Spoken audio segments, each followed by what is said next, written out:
कन्या राशि के सभी भाइयों और बहनों को हिंदू नव वर्ष की हार्दिक शुभकामनाएं। नवरात्रि महापर्व की भी बहुत बहुत बधाई। इस नवरात्रि में माता का आशीर्वाद आपके जीवन में कई सकारात्मक परिवर्तन लाएगा, क्योंकि इस समय ग्रहों की स्थिति बहुत महत्वपूर्ण है। न केवल एक या दो बल्कि 4 ग्रह ऐसे हैं जो कन्या राशि पर प्रभाव डालेंगे और आपके जीवन में सकारात्मक बदलाव लाएंगे। मैं आपको 2 ऐसे सरल उपाय बताऊंगा जो इस समय के अनुकूल हैं। ये उपाय आपके जीवन को बदल सकते हैं और भाग्योन्नति ला सकते हैं। इन उपायों को अवश्य देखें और अपनाएं। माता रानी की कृपा से आपके जीवन पर 9 अप्रैल से 17 अप्रैल तक नवरात्रि का शुभ प्रभाव पड़ेगा। यह बसंत ऋतु के अंत और ग्रीष्म ऋतु के आगमन का समय है। इस दौरान दैवी कृपा बरसती है और हम अपने जीवन में परिवर्तन लाने का अवसर प्राप्त कर सकते हैं। आपके राशि के स्वामी बुध देव की स्थिति नवरात्रि के प्रथम दिन ठीक नहीं रहेगी। उस दिन बुध नक्षत्र परिवर्तन के दौरान अपने स्वयं के नक्षत्र रेवती में प्रवेश कर जाएंगे। बुध की स्थिति को देखने से पता चलता है कि यह इस समय आपके अष्टम भाव पर प्रभावी होंगे। अष्टम भाव वह स्थान है जो मेरे जीवन में परिवर्तन और बदलाव का प्रतीक है। बुध का संबंध हमारे मन से है, इसलिए अगर हमारा मन डिप्रेशन, तनाव या अशांति में है तो यहाँ एक नई उन्नति और जागृति का समय आएगा। 13 अप्रैल को जब बुध और शुक्र दोनों रेवती नक्षत्र पर होंगे, जो नवरात्रि के बीच का समय है, तब यह प्रभाव और भी मजबूत हो जाएगा। शुक्र इस समय आपके सप्तम भाव पर स्थित हैं, जो कैरियर और व्यापार का स्थान है। इससे आपको कैरियर में नई ऊंचाइयां प्राप्त होंगी। एक नए व्यवसाय की शुरुआत करने के लिए यह समय आपके लिए बहुत अनुकूल है। माता रानी का आशीर्वाद आप पर विशेष रूप से बरस रहा है। शुक्र जो आपका योग कारक ग्रह है, वह इस समय अपनी उच्च राशि में स्थित है। यह आपके धन धान्य में वृद्धि का सूचक है। शुक्र को प्रेम का प्रतीक माना जाता है। सप्तम भाव में स्थित होने से यह आपके दाम्पत्य जीवन को मधुरता से परिपूर्ण करेगा। यदि आप किसी से प्रेम करते हैं तो उस संबंध में भी नई ऊर्जा आएगी। वैवाहिक जीवन की दृष्टि से भी यह शुक्र आपके लिए वरदान साबित होगा। 13 तारीख को सूर्य का उच्च राशि में होना एक शुभ संयोग है जो इस समय को और भी अधिक फलदायी बना देगा। ध्यान दें, इस समय सूर्य आपके 12वें भाव विदेश का स्वामी है और साथ ही 7वें भाव व्यय में गोचर कर रहा है। जब सूर्य 8वें भाव आकस्मिक लाभ में जाएगा तो खर्चों में कमी आ सकती है।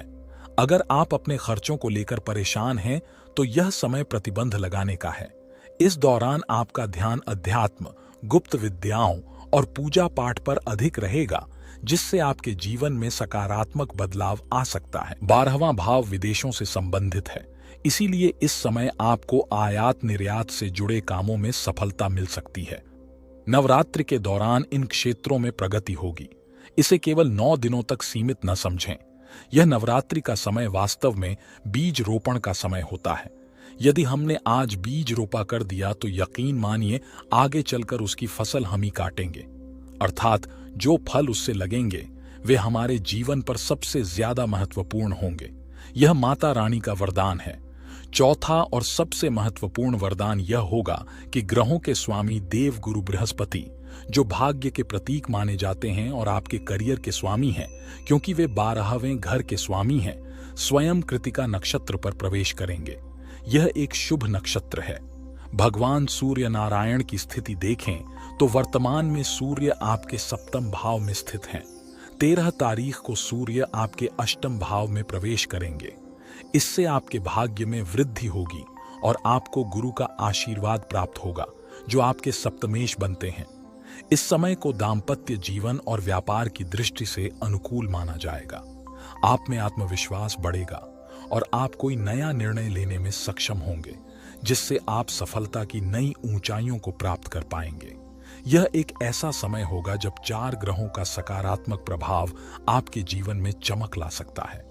नवरात्रि के दौरान सफलता के शिखर तक पहुंचने के लिए हमें मंगल की शक्ति का लाभ उठाना चाहिए। मंगल आपके 6ठे भाव में स्थित हैं, जो नौकरी में विशेष ऊर्जा और जागरूकता प्रदान करेंगे। मंगल पराक्रम के प्रतीक हैं और माता दुर्गा की तरह बलशाली हैं।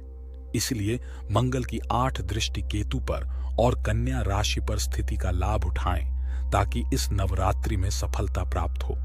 केतु देव यहाँ पर व्यक्तिगत रूप से उपस्थित हैं। केतु को धर्म का प्रतीक माना जाता है। उनके हाथ में मंगल लाल रंग का ध्वज है जो उनके धार्मिक प्रतीक का प्रतिनिधित्व करता है। हिंदू नव वर्ष के प्रारंभ दिन 9 अप्रैल को अपने घर पर एक लाल झंडा अवश्य लगाएं। यह झंडा हमारे हिंदुत्व की भावना को मजबूत करेगा। साथ ही इस समय ग्रहों की स्थिति अनुकूल है जिसका लाभ उठाकर हम अपने भाग्य को सुधार सकते हैं। यह एक बहुत ही उपयोगी उपाय है जिसका अवश्य पालन कीजिए। प्रिय मित्र, आप दुर्गा सप्तशती के प्रथम और छठे अध्याय का पाठ अवश्य कीजिए। आप घर पर माता की पूजा के लिए एक पाठ बना सकते हैं। इस पर लकड़ी की माता की मूर्ति या फोटो लगाएं या फिर एक कलश स्थापित कीजिए जिसमें पंचपल्लव और आम की पत्तियों का अर्पण करें। उस पर एक नारियल रखिए और मौली के धागे से बांधें। एक घी का दीपक जलाएं और दुर्गा सप्तशती के प्रथम और छठे अध्याय का पाठ कीजिए। अगर आपकी इच्छा हो तो पूरे 13 अध्यायों का पाठ कर सकते हैं। यदि समय कम हो तो केवल प्रथम और छठे अध्याय से भी आपको लाभ मिलेगा। प्रश्न उठता है कि यदि मेरे पास दुर्गा सप्तशती की पुस्तक नहीं है तो मैं क्या करूं? आप उस स्थिति में जाइए, आपको PDF मिल जाएगा। उसका निरंतर पाठ कीजिए। 9 दिनों के इस पाठ से गुप्त शक्तियां जागृत होंगी।